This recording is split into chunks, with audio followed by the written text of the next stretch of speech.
kami sa Tulayo. Tulay na bricks. Tingnan nyo. Maya-maya takbo yan. Normal na lakad ko lang to. Paano nakayak ng video? Ang Tagalog sa City Hall, alam nyo? Hindi nyo alam. Ako, alam ko yan. City Hall. Ikaw, alam mo? Ang City Hall.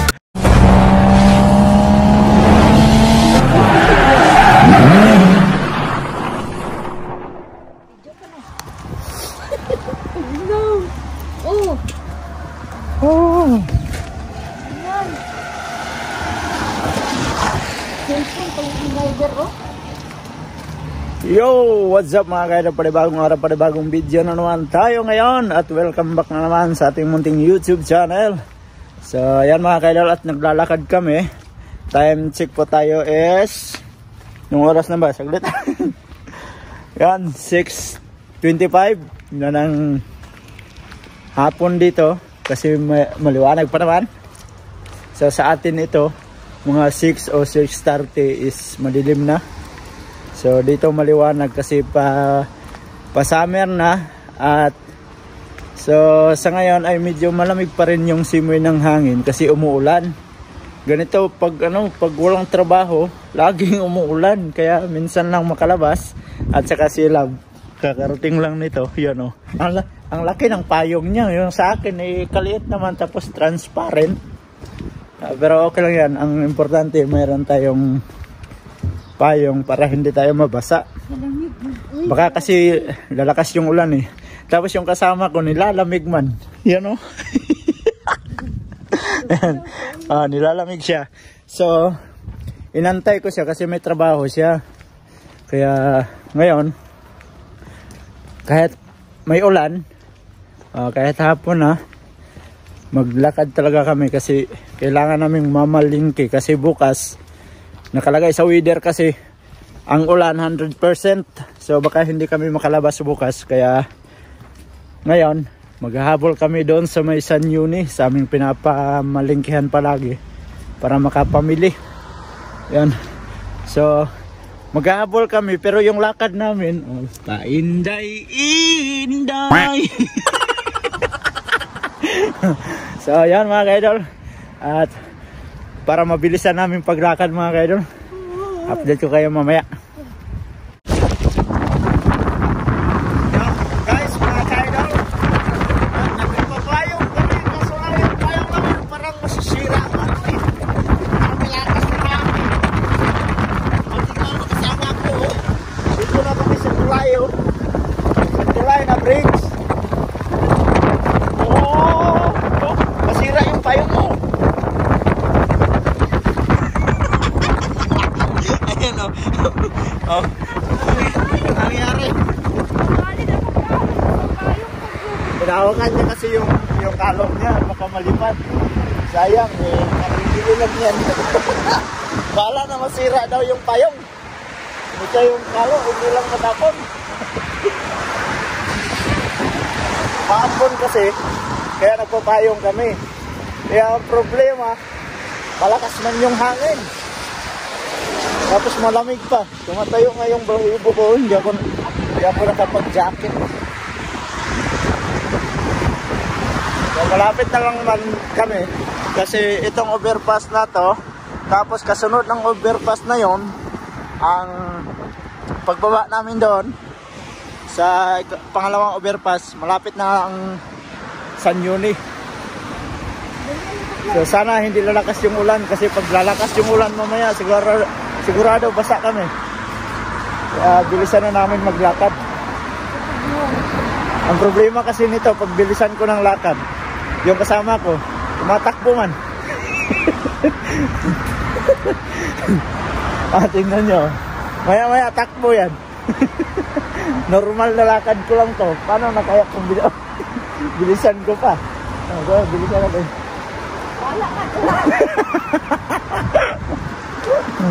Malak ka dara daw. Diba? Enjoy lang habang naglalakad. Gintuhan para may tawanan ba? Walang pagod.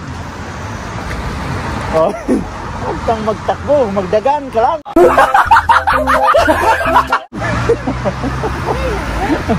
Tanaw? Sabi niya kasi bilisan daw. Tapos ngayon, sabihan na lang ako na naman na ano, magdandahan. Gym yan, oh, gym. Gym ng elementary. Yan. So ito yung City Hall. Ang Tagalog sa City Hall, alam nyo? Hindi nyo alam. Ako, alam ko yan. City Hall. Ikaw, alam mo? Ang City Hall. Natatawa na naman siya sa sinasabi kong City Hall. Hindi niya alam yung Tagalog ng City Hall, pero ako, alam ko yan. Oo. Comment down below sa mga nakakaalam ng City Hall dyan. So, hindi ko sasabihin, no, para isipin nyo kung anong City Hall. Yan, o. Di ba? Munisipyo. Ha? Hindi. Tagalog ng City Hall? Munisipyo? Munisipyo ba? Hindi naman. Iba yung munisipyo. Sa DI. City Hall? Saan Hindi niya alam. Ayaw kong sabihin. Bahala. Hindi yung sinasabi mo. Basta City Hall, isipin ng mabuti yung City Hall. Sa Tagalog. Pitong butas. City Hall. Pitong butas nga. Ha? Bakit mo nalaman?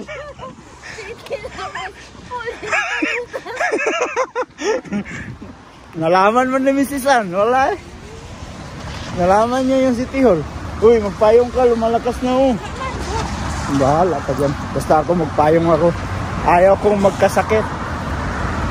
Mahirap magkasakit. Crisis ngayon. Ayan, malapit na tayo. Dito na tayo sa pangalawang overpass. Yan, nakababa na kami sa overpass mga ka-idol. At lumalakas na yung ulan. So nagpalit kami ng payong ni Love. Yan o. Sa kanya yung maliit. Kasi ayaw niya itong malaki. Kasi lilipa rin daw siya. Kaya ako nagamit ngayon sa malaking payong. Malapit na lang tayo. Yan o.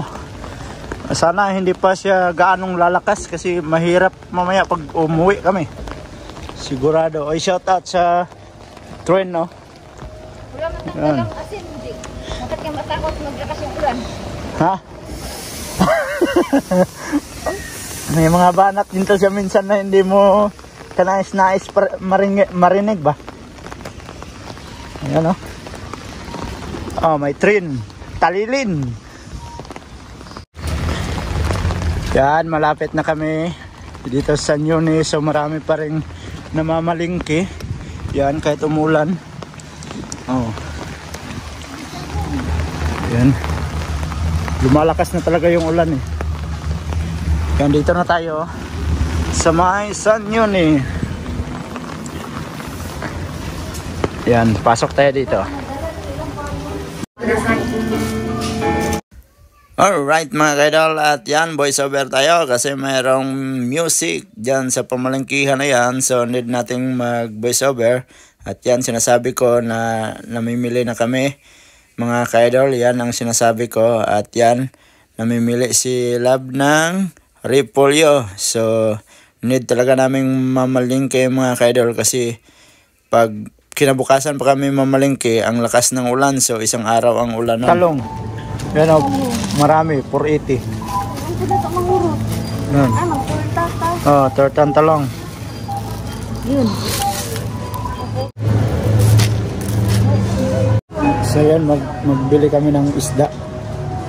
Yan, isda sila dito. Ano ako lang yung subaho. Kanina lang lang. Ano pangalan yan? Ayo. Ha? Ayo. Bibili ka pala? Ayo. Ayo, tao po. Katuon na yung ay. Sina? So yan, bibili daw kami ng isdang ayo. Yan ah. Isdang ayo, tapos bibili siya ng bisugo. Bibili daw siya ng bisugo. Isdang ayo.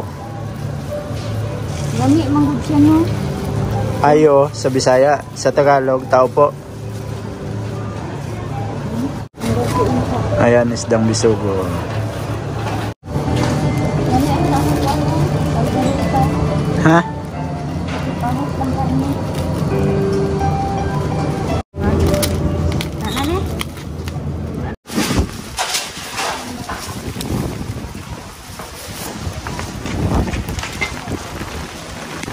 Yan mga kaidol, at nakalabas na kami. So pauwi na naman kami ni Love. Yan, at lumalakas na talaga yung ulan at saka yung hangin. Okay lang sana yung ulan, huwag lang yung hangin, kasi yung aming payong parang dadalhin man niya, mahirap. So yan, at pauwi na kami. Right, nagdadala ako ng bag pag mamalingke kami, pag maglakad lang, para hindi ako mahirapan magbitbit, lagay sa loob ng bag. Pero may ano siya, may sapin, para hindi din babaho yung bag na ating ginagamit kung may lakad tayo. Yung mga gulay lang andito sa loob ng bag, tapos yung karne at isda andun kay Love. So kailangan naming mabilis na kasi lumalakas na talaga yung ulan. Basa na nga yung sapatos ko eh. Basa na yung sapatos ko. Ngayon pa lang siya naligo. Simula nung nabili siya, ilang taon na. Unang sapatos pero buhay pa rin, oh. Yun, oh. Oh. Pag sapatos, magbili ka ng sapatos, huwag mong labhan kasi babaho yun. Kaya hindi ko nilalabhan yung sapatos ko. Trapo lang sa labas, sa loob huwag mong basain. Yan yung tip sa mga sapatos, kasi pag binasa mo yan, sigurado babaho na yan. Depende pag hindi lalakas yung ulan. Ikaw bala. So yan, pauwi na kami. Yan, oh. So bilisan na natin maglakad kasi lumalakas na yung ulan. So ayan mga kaidol, at andito na kami sa may tulay, katabi ng Route 1. At malakas yung hangin, tingnan nyo yung payong, oh. Kaya hinahawakan ko siya ng maigi. Tapos tinatalsikan din kami ng tubig sa may mga dumadaan na sasakyan. Yan, shout out sa mga sasakyan na yan. Ay good, dagdandahan. Yan, oh, diba? So madilim na. At saka tingnan nyo yung payong ko, para man siyang mabubuwal. Pero kailangan nating hawakan ng maigi. Oh, parang madadala ba, oh? Sige lang. Important, bahala mabasa yung bag, basta huwag lang tayong mabasa. Bahala mabasa yung bag, basta huwag lang tayong mabasa. Pero basa naman yung paa. Ayun. Ha? Sabi ni Mrs. Ann, nasa likod siya, yan, oh. Ayun, oh, basa na daw siya. Sila, pauwi na naman tayo. Malapit na tayo. Oh, may mga sasakyan pa. Ay, oh, tumatalsik yung tubig. Napakahirap pag ganito yung sitwasyon mga ka-idol, ano? Pero wala kaming magagawa. Sadyang ganito yung ating kapalaran pag umuulan, lalakad tapos may hangin pa. Wala tayong magagawa. Suganay tayo. Kumbaga, saan yung gupas? Suganay. Alright. At yan mga kaidol, at andito na kami sa bahay. So, napakahirap yung aming naranasan ngayon mga kaidol sa aming pagpunta sa pamalingkihan at saka pag-uwi. Kaya kanina pagpunta namin doon kanina, kung nakikita nyo si Love, yung sitwasyon niya kanina, yung nasa gilid ng harang ng tulay. Nahirapan siya sa payong kasi malaki, tapos malakas yung hangin. Kaya pag uwi namin, ako na nagdala, so ako din nahirapan sa malaking payong na yun. Kaya ayaw niyang dalhin. Yan siya, natatawa, oh. Kala mo, madali lang? Sabi pa niya, akala mo madali lang. So yung aming pinamili, nilagay niya na sa rep. Yan. At saka yung bag natin kanina, basang-basa, oh. Yung nilagyan ng Diyan muna natin ilagay para matuyo. Sa labas lang naman yan yung basa. So, yan. May plano sana kaming doon kami kakain sa may Sukiya. So sabi ni Lab, wag na lang. Kasi lumalakas na yung ulan, tapos malakas pa yung hangin, tapos maglalakad na naman kami. So, buti na lang, hindi nabasa yung damit natin. Kasi malaki yung payong na dala namin. Ako pala, si Lab yung maliit. Sa kanya, basa mo no. Pero, konti lang naman yung basa. So, yun. Yun naman din yung bisugo, no? Ha? Yun na. Nilinisan na? Yan yung aming nabili kaninang isda. Wala man itong ko yung gipili. Gagmay ka ayo. Yan. Siya nagkuha eh. Okay lang yan. At least may isda tayo. Hindi kasi kami nakapunta ng isdaan kasi may ano siya, may pasok. So kaninang umaga walang ulan. Ngayong hapon nagsimula yung ulan mga bandang 2:00 hanggang bukas na yan. May ulan kaya pinilit namin mamalingke ngayong araw na to para kinabukasan hindi na kami maglabas kasi bukas 100% yung ulan. So ngayon is 60% lang. Magluto na lang tayo ng isda. Doon, 3 lang. Ha? Ikaw? Yan. So, yung pangalan ng isda na to, sa kanya ko nalalaman. Sabi ng kasama niya, yung pangalan ng isda na to, Ayo. Ayo. Parang gano'n ba? Ano? Ayo. May tao ba dyan? Ayan.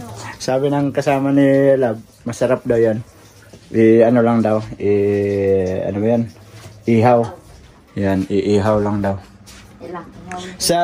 Sa Tagalog, bakit yung Tagalog, no? Ang tawag nila sa ganyan, pag ano mo, isa lang mo sa, dito sa ilalim, ang tawag nila, ihaw. Sa amin yung ihaw, gilitan mo ng leg.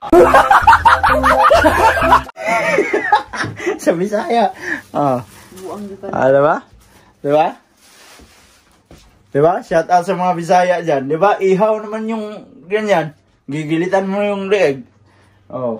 Yung sa Bisaya kasi, pag ilagay mo sa ano sa ihawan, sa Tagalog pa sa ihawan, sa amin sugba. Yan, magsugba tag isda. Ano ba? Sama na eh. Sa Tagalog kasi, ang isa pa din term sa kanila, yung libog. Sa Bisaya, yung libog, nalilito lang yun. Yung libog sa Tagalog, iba din. Nalilibugan na sa, diba, sa katabi niya, yun, ganun. Mahirap din, no? Kaya, sanayin nating sarili natin na magsalita tayo ng mga Tagalog na salita para makaintindi din yung mga hindi nakakaintindi ng Bisaya. So, yan mga kaidol, at pasensya na kayo sa mga dinadaldal ko. Sana na-enjoy niyo yung aming experience ngayon at sa inyong pagsama sa amin. So, sa mga sulit kaidol natin dyan, maraming salamat at nakaabot na naman kayo sa dulo ng ating video. At sa mga bagong pasok, huwag niyong kalimutan mag-like and share. Don't forget to subscribe, Jed Mendero TV. At hanggang dito na lang mga kaidol. Mag-ingat kayo palagi. I love you all. God bless you all. Bye-bye.